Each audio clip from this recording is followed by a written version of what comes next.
Hello students. तो जनवरी session 1 shift 1 of 27 Jain का mains का पेपर हम आपसे डिस्कस कर रहे हैं और मैं लेके आया हूँ आपके पास क्वेश्चन नंबर 21 से 26 तक के सॉल्यूशंस। हालांकि आप जानते हैं ये मेमोरी बेस्ड क्वेश्चंस हैं, तो हम जितना रिट्रीव कर पाए स्टूडेंट से, हो सकता है कुछ क्वेश्चंस वो इंटीजर टाइप में आए हों, बट हमारे पास ऑप्शंस किसी में अवेलेबल है, सिंगल चॉइस वाले क्वेश्चंस में किसी में नहीं है। कोई इंटीजर वाले में हमने सीधा आंसर लिख रखा है क्योंकि डेटा अपने को नहीं पता है, जो बच्चे जितना बता पाए, जितना हम रिट्रीव कर पाए। तो कई सारे सोल्यूशन हमने यहाँ जनरल फॉर्म में दे रखे हैं। तो ये बस उन स्टूडेंट्स के लिए है जिनका आने वाला एग्जाम से उनको थोड़ी मदद मिल जाए, उसके लिए आपके सामने ये क्वेश्चंस जो हम रिट्रीव कर पाए मेमोरी बेस्ड वो पेश कर रहे हैं। तो स्टार्ट करते हैं क्वेश्चन नंबर 21 से। तो क्वेश्चन नंबर 21 आप देख सकते हैं ये विस्कोसिटी और सरफेस टेंशन रिलेटेड चैप्टर से है, properties of liquid and fluid से। तो जैसे कि स्टेटमेंट 1 और स्टेटमेंट 2 दिया हुआ था, जैसा कि बच्चों ने हमें बताया, और इसमें ट्रू एंड फॉल्स अपने को जज करना था। तो जैसे कि स्टेटमेंट 1 की बात करें, viscosity coefficient of gas is less than liquid.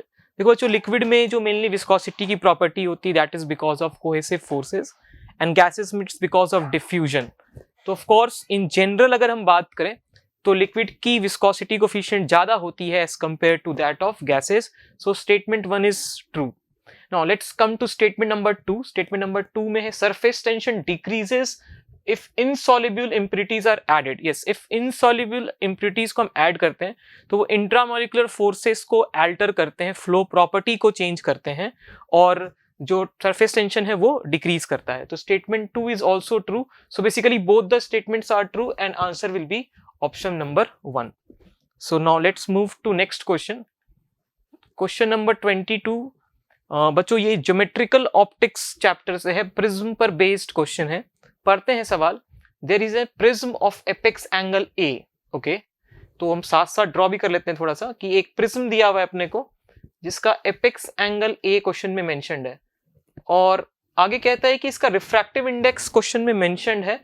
इस प्रिज्म का रिफ्रैक्टिव इंडेक्स म्यू जो है लेटेस्ट से वो दिया हुआ है क्वेश्चन में कॉट ऑफ a/2। ओके, अब वो क्या चाहता है अपने से, मिनिमम डेविएशन निकलवाना चाहता है। तो हम कैलकुलेट करते हैं। देखो बच्चों, अगर मैं इसको कैलकुलेट करना स्टार्ट करूं, मिनिमम डेविएशन में हम जानते हैं कि I और E बराबर होता है। I और E अगर इक्वल है तो R1 एंड R2 दोनों सरफेस पे रिफ्रैक्शन एंगल्स सेम हो जाते हैं। R1 R2 बराबर है और R1 प्लस R2 का जो सम होता है बच्चों वो A होता है प्रिज्म में। तो हम R1 R2 दोनों बराबर एंड इक्वल टू a/2 बोल सकते हैं। अब यहाँ पे पहले सरफेस पे स्नेल्स लॉ लगा दें, फर्स्ट सरफेस पे, कि ये इंसिडेंट रे है और ये रिफ्रैक्टेड रे है। तो यहाँ पे हम लगाते हैं sine i into 1 will be equals to mu into sine r, और साइन r को मैं लिख लेता हूं a/2, या म्यू की वैल्यू पुट करता हूं। म्यू क्वेश्चन में गिवन है अपने को cot a/2, तो यहां पे अपने पास है साइन i, और यहां पर क्या बनता है चेक करना। म्यू के बदले में लिख रहा हूं this one cot a/2 which is basically cos a/2 upon sine a/2, और वो साइन a/2 यहां से कैंसिल आउट हो जाएगा। आप देख सकते हैं साइन a/2, तो यहां पे भी cot को पुट किया तो ये, I hope you are getting.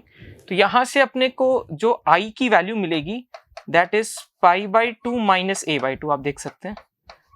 तो डेविएशन मिनिमम की वैल्यू होती है, डेविएशन मिनिमम अगर निकालना हो तो I can say i plus e minus A और 2i, क्योंकि i और e बराबर है माइनस ए। तो यहां से क्या वैल्यू आता है चेक करते हैं, 2i। तो 2i is 2 into π/2 minus a/2 minus A, which gives us, ये कैलकुलेट करके आता है पाई माइनस 2a। तो ये रिजल्ट मिलता है अपने को। हालांकि डायरेक्ट फॉर्मूला भी बच्चों को हम क्लास में याद कराते हैं कि जो म्यू होता है डेविएशन मिनिमम के टर्म्स में sine of deviation minimum plus a/2।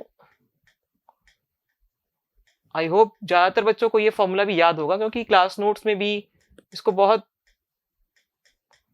अच्छे से पढ़ाया जाता है, और इस फॉर्मूले की मदद से डायरेक्टली भी आप कैलकुलेट कर सकते हैं। उसी चीज को मैंने पूरा डिराइव करके कैलकुलेट करके यहाँ पे दिखाया है। So now let's move on to the next question. Question number 23 पे आते हैं बच्चों। क्वेश्चन नंबर 23 में एक पॉइंट चार्ज है Q। ये इलेक्ट्रोस्टैट का सवाल है। आप देख सकते हैं कि एक पॉइंट चार्ज है Q जिसको हमने सेंटर पे रखा है एक रिंग के। तो बेसिकली एक रिंग है अपने पास जो कि यूनिफॉर्मली चार्ज्ड है कैपिटल Q, और इसके सेंटर पर एक चार्ज है स्मॉल q। हमें रिंग में टेंशन बताना है। तो रिंग में टेंशन बता सकते हैं बच्चों, एक छोटा सा आर्क का एफबीडी बना लेते हैं, टुकड़ा लेते हैं, छोटा सा आर्क है ये, और इसका एफबीडी बनाते हैं। इसकी एफबीडी में आप देख सकते हैं बच्चों यहाँ पे कि ये टेंशन T इधर लग रहा होगा और वैसे टेंशन T यहाँ भी लग रहा होगा, और इस टेंशन T का जो ये कंपोनेंट है वो इसके इलेक्ट्रोस्टैटिक रिपल्शन को बैलेंस कर रहा होगा। इस पे इलेक्ट्रोस्टैटिक रिपल्शन लग रहा होगा सेंटर वाले चार्ज के कारण। तो T के जो कंपोनेंट आएंगे वर्टिकल डायरेक्शन में, that would be 2T sin d theta by 2। ये वाला एंगल मैंने d थीटा माना है। तो इस तरह के क्वेश्चन हमने क्लास में भी किए, सर्कुलर मोशन में भी, जहां घूमती हुई रिंग में टेंशन निकाला हो तो ये एंगल d थीटा बाई 2 बनता है, ये एंगल भी d थीटा बाई 2 बनता है। तो टेंशन का ये component T sin d theta by 2 आता है। इसको मैं बराबर कर सकता हूं इलेक्ट्रोस्टैटिक रिपल्शन के। तो K स्मॉल q इंटू इसका चार्ज, इसके चार्ज को मैं अभी dq बोल लेता हूं, अपॉन में r²। ये कूलम्स रिपल्शन फोर्स लिखा है मैंने बच्चों। ये जो dq है वो इस आर्क का चार्ज है, और इस dq को मैं लिख सकता हूं total charge upon total length which is 2 pi r into उस आर्क का लेंथ। उस आर्क की लेंथ को अगर आप देखो तो वो r d थीटा होगा। इसको मैं r d थीटा लिख सकता हूं। यहाँ एक छोटा सा अप्रोक्सीमेशन ले लेना, d theta by 2 sine d theta by 2 को हम लोग क्या लिख लेंगे, d theta by 2 for small angle, और ये 2 कैंसिल आउट हो जाएगा। ये d थीटा यहां से कैंसिल आउट हो जाएगा जब आप dq को पुट करेंगे और आपको टेंशन की वैल्यू मिल जाएगी। तो ये था इसका solution question number 23। Now question number 24 पे आते हैं बच्चों। ये मॉडर्न फिजिक्स का सवाल है। इससे बोला जा रहा है कि एक लाइट को इंसिडेंट किया हमने कॉन्वेक्स लेंस पे। तो बेसिकली एक कॉन्वेक्स लेंस है जो कि इसका फोकल लेंथ 40 दिया हुआ है क्वेश्चन में, ओके। और एक मेटल प्लेट है जिसको हमने लेंस के फोकस पे रखा है, और यहां पे रेज आ रही है। हमें फोटो करंट के बारे में पूछा है, दो केसेस में कंपेयर कराया है। एक केस ये है और एक केस और है जिसमें कॉन्वेक्स लेंस का फोकल लेंथ 20 सेंटीमीटर है, और वापस से हमने मेटल प्लेट को फोकस पे ही रखा है। लाइट का सोर्स वगैरह सब कुछ सेम है, बस लेंस का फोकल लेंथ हमने चेंज किया है।